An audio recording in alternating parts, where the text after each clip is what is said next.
I wish I knew sooner that IBS syndrome is not necessarily the reason why so many foods I couldn't digest. I wish I knew before that I had to identify the signs that my body was giving me, that it was there was a cause underlying that was destroying my body without me even being aware of it. And so I created this video today because I want you to be more aware and more conscious on what you allow in your body. And also, when you eat something and your body responds, then you should definitely listen because it could have devastating consequences. And to me, I'm sharing this with you because I had to experience something life threatening in order to wake up about this. And that's what I want to avoid for you today. So, my name is Fabienne, and I created this channel, What Feeds You Defines You, to help you become more conscious and intentional about what your mind, body, and soul consume. And today we're going to talk more about consuming, what you're eating, what you're drinking. And I was saying that you might not even be aware of it because it's something that happened to me. In fact, at a very young age, I was diagnosed with IBS, so um, irritable bowel syndrome. What it means is that my metabolism has a tendency to be very quick, and it might happen very often that when I eat something, I have diarrhea or feces that are not as hard as they should be.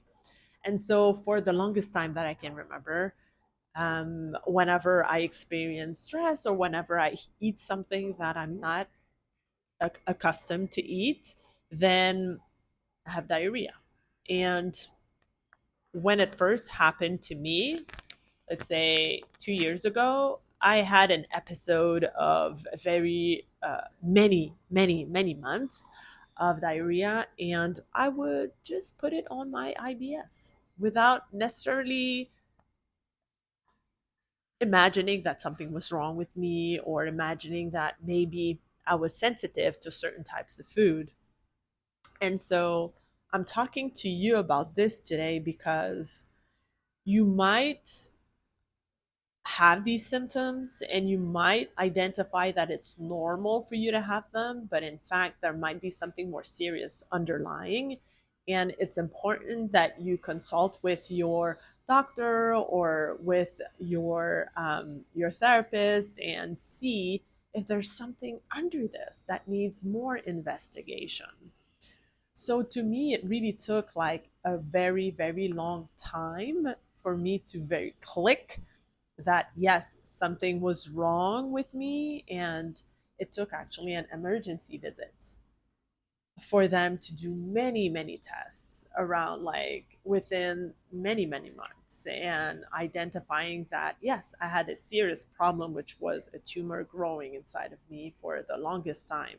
They couldn't identify how long it was growing, but the symptoms that I had were definitely in sync with the pathology or the lesion that I had inside of my body. And to me, I realized that it took way too long for me to realize this. And that's why I'm sharing this with you today. When you eat something and your body responds in a certain type of way, it's not because your body is only sensitive. It's because something might be happening that you're not aware of.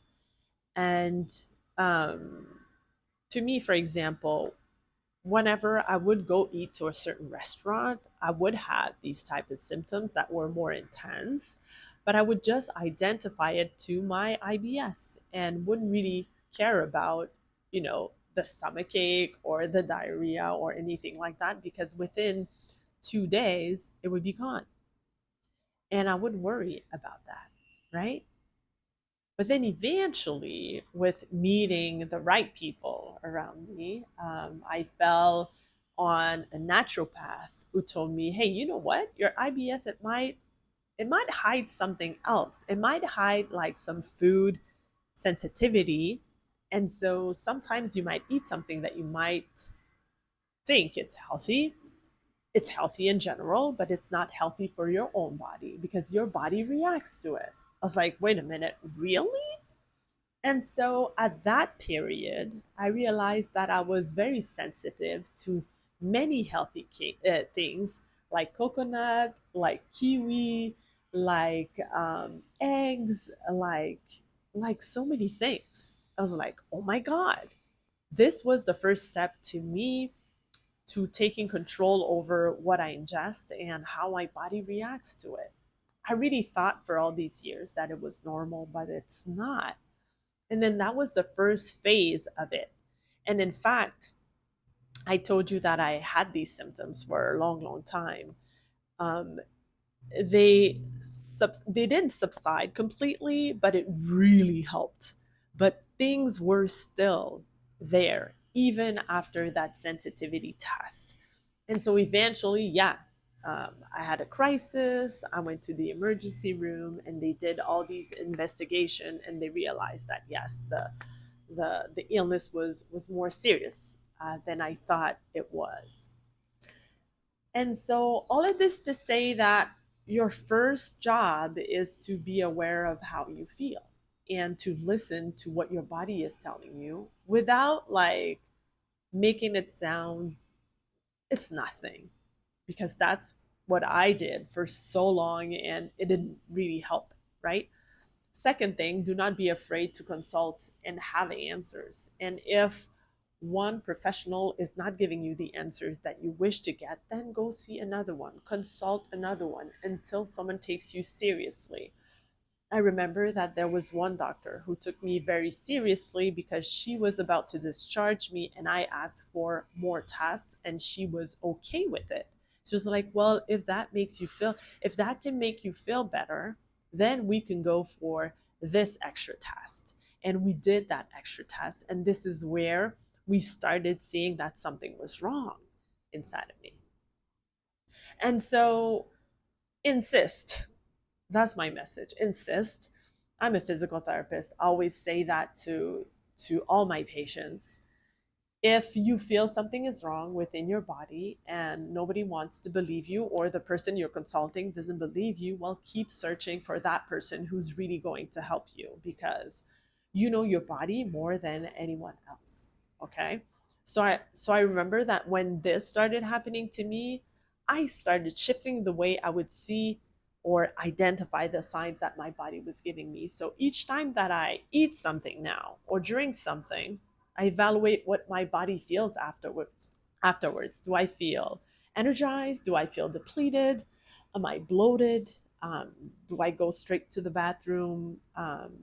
Do I do I feel like down, tired, all of that? I identify these signs and then I can make some links between, okay, that type of food, this is what it does to my body. So maybe I should not ingest it.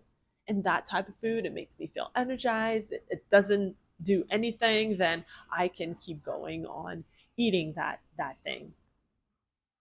So yeah, see your food differently. And also, like, I realized that people from my generation, I'm a Gen Xer, and people from my generation, we grew up not really taking care of ourselves. What I mean is that we were more focused on the task than we were focused on what's happening within ourselves. And I think that this is deserving us right now, because things are happening within ourselves, and when we wake up and finally do something about it, sometimes it's too late. I've had so many people that I knew that discovered some type of illness at a very young age, because they weren't paying attention. And that's the whole point of this video today. So other than making paying attention of what I am ingesting, what I also do is I do intermittent fasting. What I realized also is that I would put my digestive my digestive system at work, not 24/7, but a long time during the day. So I would never allow it to rest. And since it was already hyperactive, then I would make it, work all the time.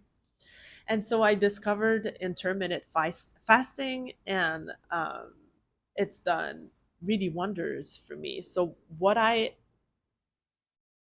try to apply the most is not to eat for 14 to 16 hours each and every single day. And I have discovered Dr. Mindy Pels. I think it was out of an interview that I've heard on the Diary of a CEO, and subscribed to her email list and got her book and just educate myself more on what I should eat, how I should eat, and the break that my uh, that my system needs between the meals. And so I try not to eat. Let's say if I have a meal, then I wait at least 3 hours before getting another meal. And then when I finish eating, like when my last meal happens, in usually it's around 5 or 6, then I'm sure not to eat again before 9 a.m., 10 a.m. the day after.